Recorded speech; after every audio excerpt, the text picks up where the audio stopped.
Oh, welcome everybody. Again, here on our Wednesday Lunch and Learns, we're going to have a kind of a heavy topic today. It's all about kids' nutrition. You know, the thing is, we talk about adult nutrition a lot. We talk about all of the issues associated with adult health and wellness in this country. We talk about how we're trying to change lives and motivate people to take control of what they've got going on in their personal struggles with health and wellness. Today, though, we're going to back up and we're going to really focus on the next generation. We're going to focus on the kids of this world, and we're going to focus on our children. And I'm going to start out by saying one thing. I'm going to start out by saying there's a warning that I have to give you. See, this topic is really heavy. As a parent, my youngest child is getting ready to graduate from high school. I'm looking forward to seeing what her and her brother end up doing in life. And I look back when I'm preparing this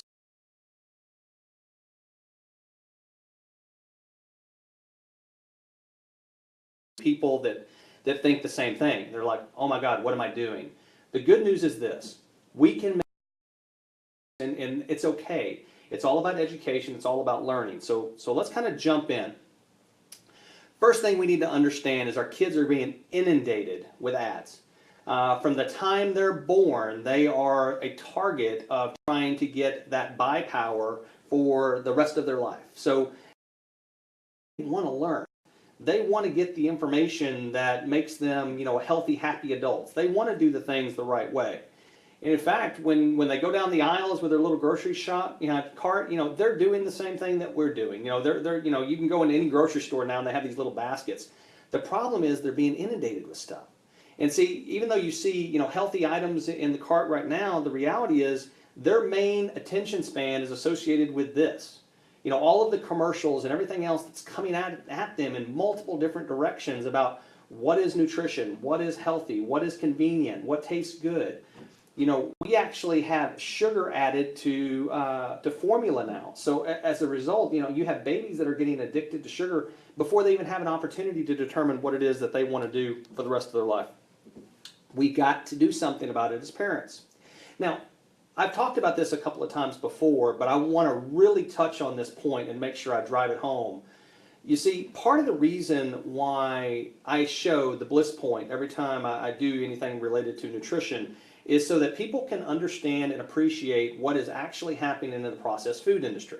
See, especially when you're dealing with kids' nutritional items or items created or processed food items created just for children, there is a lot of science that goes into the perfect amount of sugar or the perfect amount of salt that is added to food until it gets to that point where a little bit more is just too much and it loses its taste profile.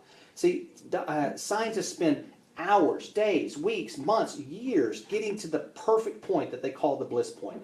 That bliss point is the euphoria that kids feel when they eat certain foods. So much so that these foods become addictive. I know as a parent, I can think back when my kids were little in their shopping cart and I'm riding along in the grocery store and they see one of these items that they have that addiction to and they absolutely lose their mind. They're kicking and screaming and hollering until you grab exactly what it is they're looking for. You put it in the cart, and all of a sudden, hey, you know what? They know what that tastes like. They can taste it in their mouth. They know that they're going to. And that addiction was created intentionally by a system designed to do just that. So we need to understand that what we're fighting against, and what I'm going to show you today, is in fact something that we're going to have to fight against from an addiction standpoint. We have to break it. We have to break the cycle. But there's other things that are going on with regard to kids' nutrition that we need to all be aware of. First and foremost, 80% of our kids do not get 5 servings of fruits and vegetables a day. Now, that's 80% of our kids that are learning from the time that they are children that fruits and vegetables are secondary to other food sources. Usually, the reason why is 2 reasons. One, it's access. Either you live in an area or you have a certain situation in your life, you just don't have access to fruits and vegetables. Or, better yet, it's a convenience thing where you just don't have time or you don't have time to cook, so you're grabbing the convenience items. But the reality, you can't keep looking at things like this and saying this is a vegetable. We have to get back to reality and we have to get back to eating foods that the body recognizes. Let's look at this one. the average boy in this country is going to consume 27 teaspoons or 27 servings of sugar a day. The average girl, 20 servings. It is recommended that they consume no more than 6. Here's where our primary source is. Our kids love their cereal. And as parents, it's a quick, it's convenient, it's a way to get them cereal, it's a way to prevent them from skipping the meal. And let's be frank, skipping breakfast is not a good thing. We've talked about that in the past. I mean, it doesn't give them the mental clarity and focus that they need to start out their. But when we choose cereal, this isn't cereal, it's candy. The reason why our kids love this stuff and they'll eat it is because all you're doing. Even the Rice Krispies that's on the far right, that's less than 10% sugar, is something that what we mostly do is we serve the Rice Krispies and then we take a sugar tube and we throw it in there and say, hey, here's some sugar that we can add to this cereal so that it can taste like all the rest of the things. We have to understand what's in these things. We have to take the time when we're going to buy these things and present them to our children to know what the effect is going to be. I could show you this all day long because this is the secondary contributor as to why those sugar numbers are so off the charts. I mean, pick and choose which one you want, from the energy drinks to the sodas to the Gatorades to the Capri Suns and the Kool-Aids and all these things. But what's interesting about this is this looks nice and pretty, but even kids get it. See, even kids are taking the time to understand when they're doing their science projects the choices that are being made. Unfortunately, what it is, though, is they are mindlessly falling into this because this is a small number of children that have actually been educated on what the impact of the sugar content is and what they're consuming in a liquid form. You take this and you add it to the other things that are out there, and all this is doing is adding an unnecessary amount of calories to our kids and causing harm to them in a way that's going to be long-term effect, not just a short-term effect. Let's look at sodium. The average kid in this country is consuming over 3,400 milligrams of sodium a day. That's more than twice the recommended amount. I mean, this is leading to all kinds of issues with hypertension, high blood pressure. I mean, it's crazy what is happening with regard to what we're doing on a daily basis. Items for your children when you're thinking about all of the things that are going to be convenient, where you're going to add something to a lunch because it's quick and easy. Think about this. Because see, what's happening is when we make those choices, when we choose the pizzas or the savory snacks or the cheeses or the cold cuts and things like that, what we're really doing is we are contributing to this cycle. We're contributing to those numbers that I've shown you previously. We got to make better choices for our kids. Is it going to be easy? Absolutely not. I know that. Trust me. It is not going to be easy. I mean, the whole idea behind what we're doing here is to kind of give you the education and information you need so that you can make informed choices for them. But here's the biggest issue. Right now, if a child is obese, 70% of them, 70% of our children that are obese have one risk factor for heart disease as children. In fact, 39% of them have 2 or more. See, these small convenience items that we keep choosing, when we use time as the excuse, we were talking the other day here at ID Life, and one of the things we talked about is we wish that there was 2 different clocks when people think about something like this. One clock is, hey, I need 5 minutes back in my day, so I'm going to choose this over that. And it's one of the convenience food items. But what if at the same time it was going to save you 5 minutes today, it cost you 10 minutes later? Now, what do we mean by that? Well, in other words, if you save 5 minutes today, what if your end date, the day that you're going to pass away and move on to bigger and better things, what if every time you chose one of those convenience items, that day and that time came closer to you? All of a sudden, we review time a different way. Now, all of a sudden, it's not convenient. It's not something we need time now. It's, hey, we're trying to save time for later. So as a result, when people start thinking that way, they can understand that these convenience items, these choice items, we're making choices for our children. We have to stop. We have to give them better items. We have to teach them what true food is. Whether or not you know certain things or don't know certain things are inconsequential. What you need to know is how to live your life and how to live life healthy. Unfortunately, in our schools, we only spend in the average school year about 3.4 hours total on nutrition. So if that's the case, and schools are only going to have time to teach 3.4 hours of nutrition to our children, our kids are learning nutrition from us. That's where they're learning it from. They're learning it from their parents. They're learning how to eat from their parents. In fact, one of the things we talk to doctors about all the time is a family history is a great thing until people use the family history as the excuse as to why they have a disease or why they're going to have a disease, so why they've given up or quit any attempt to live a healthy lifestyle. See, the reality is a family history is nothing more than telling you this. If you eat the way that your parents ate, you had the same genes that your parents had, you were going to get the same results that your parents did. But if you change your diet and lifestyle, you change your habits, and you change your environment, your family history is nothing more than an identification of what could be possible, but it is in your control and it is in your ability to change that future. We have to stop using it as an excuse and start using it as a motivation to make change. And I'm challenging all the parents out there to start with their own children. Start it today. Make these choices. So let's look at the school lunch program. You know, can we rely on our kids to feed our children? Can we rely on what's given to them? Let's look at it. The average school lunch is $2.68. $2.68 is what it cost to create this school lunch. Well, when you actually look at the breakdown of it, what you end up with is 52% of that is labor and benefits, 2% other, 1% supplies, 2% equipment, 5% repairs and maintenance. 38% of that $2.68 is actually related to the food. What does that mean? $1. $1 is the actual food that goes on the tray that our children are consuming when we just decide it's easy, it's more time convenient to give them a few dollars to buy the school lunch as opposed to taking the time to make, pack, and prepare a better choice for our children. So what does that look like? This is the average lunch. This is what the average lunch looks like. And when people look at this, you know, the first thing they want to do is they say, oh, the cookie is the culprit. Let's go look at the cookie. But see, the thing that's hidden on this tray that no one thinks about is that little thing right there, the barbecue sauce. The thing that has 60 calories, 310 milligrams of salt, and 10 grams of sugar in that one little packet. Chances are good that your kiddo is probably not going to use just one, probably 2 or 3, because there's several nuggets on the tray as well as the other things that they can dip that thing in. But when you actually look at the entire meal itself and you break it down from a macronutrient standpoint, this concoction that we call a school lunch ends up giving them more than 180% of their daily sugar intake, 82% of their fat intake, 74% of their salt, and 49% of their total calorie intake in that one little meal.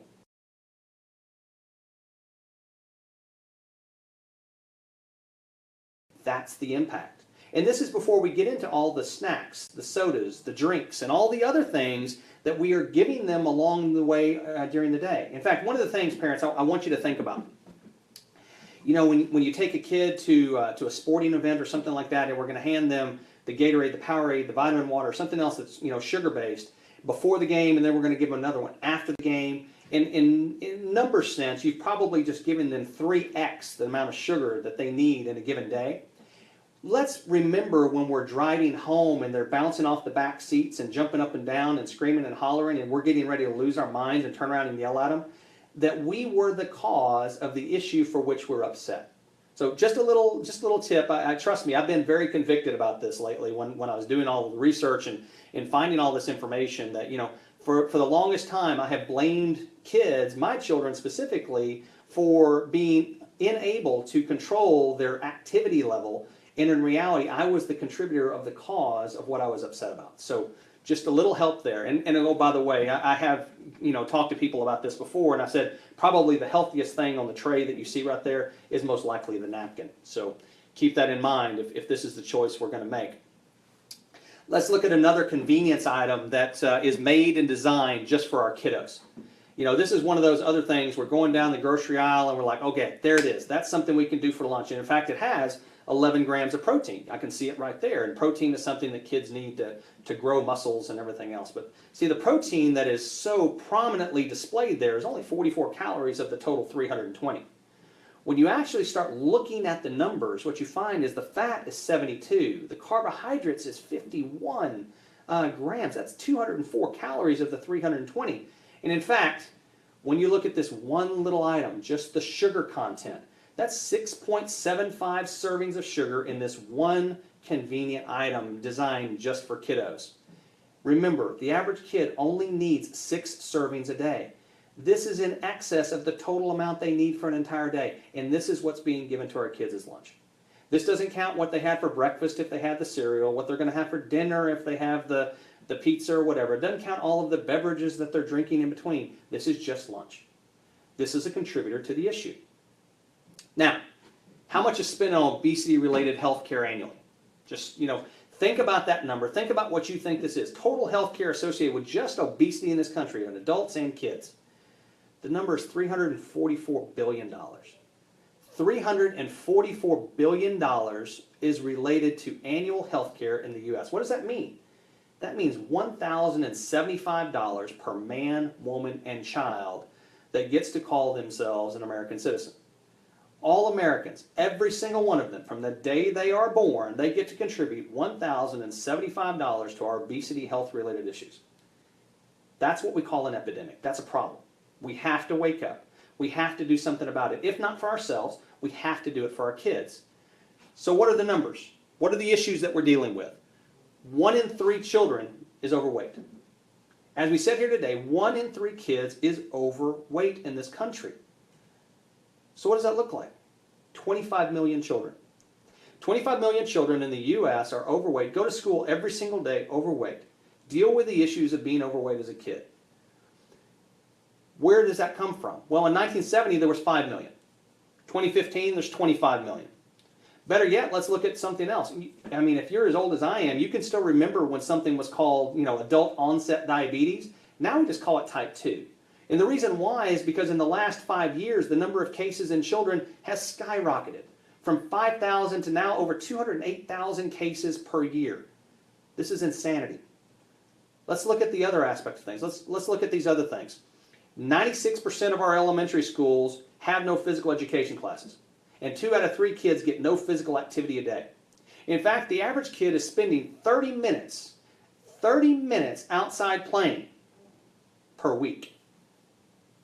Now you can do the math. It's appalling. I mean, as a kid who used to, I almost got thrown out of the house in the morning and then got yelled at when I didn't come down when the sun was coming down. I wasn't coming back inside. Nowadays, kids simply aren't going outside. They don't go outside and get active. It's just something that we have to change. We have to get our kids active. And speaking of the televisions and the screens, look at that number. 7 hours. 7 hours is the average the kids spend today in front of a television, in front of a computer screen, in front of a tablet, in front of a phone. The unfortunate thing is if you spend more than just 1 hour doing these things, you have an increased chance of 60% of being overweight and 75% of being obese. Our children are spending way too much time watching TV, playing video games, and doing all these things. They are. But here's the one thing as a parent I want to talk to you about. Before we go and we're going to blame the video games, why the kiddo is not being active, before we go out there and say, why are they doing this on a daily basis? Think about maybe the reason why they grabbed the joystick was because the remote control was taken. See, our children in this country don't want to be preached to. They want to be shown. But here's the bigger issue. And see, this picture speaks 1,000 words. This picture is the reason why I actually get emotional because this is something that kids are dealing with every day. And as a parent, it's something that, I just can't even imagine. But this is reality. Kids are they're brutal. But when you actually look at it, 26% of our children in this country, 6th graders, are bullied, teased, or rejected daily because of their size. 26% of our kids are being bullied every day because of their size. And what's unfortunate is by the time they get to high school, it's 61%. 61% of our high school kids are being bullied every single day because of their weight. That defines them for the rest of their life. It identifies who they are going to be. It creates a self-worth. These are things that we have to change. We always want to focus on the cause. We always want to focus on the root. We always want to find the excuse. We want to find the people to blame. Here's the thing. We've got to start with ourselves. As parents, we have to start with ourselves. We have to take control. We have to educate ourselves. We have to get the information necessary, and we have to educate our children to avoid this for them. As a parent, I know I would run through a brick wall, through fire, anything, gunfire would not matter to save my children. But unfortunately, I have contributed to something that you can see right in front of you. This is something that convicted myself when I went through all this stuff. So please, for their sake, let's do something about this. And then probably the most saddening stat that we have is this generation of children that is alive right now is the very first generation in history that is going to live a shorter time on earth than their parents. Our kids that are being born today, because of the diet, lifestyle, and environmental choices that they are making, or better yet, what we are making for them, are going to live a shorter time on this earth than we are. You know, one of the greatest fears that you have as a parent is that you would ever have to bury a child. And the thought process that I could live longer on this earth than my children scares me to death. It's not something I even want to think about. But the whole idea behind today, and I warned you in the beginning that this was not going to be an easy topic. I mean, this is super heavy. But the idea behind it is there's something we can do about it. That's the good news. There is something that we can do about it. See, our kids want to learn. They want to get better. These are science projects done by kids all across the country. I mean, you see that they are sponges for information.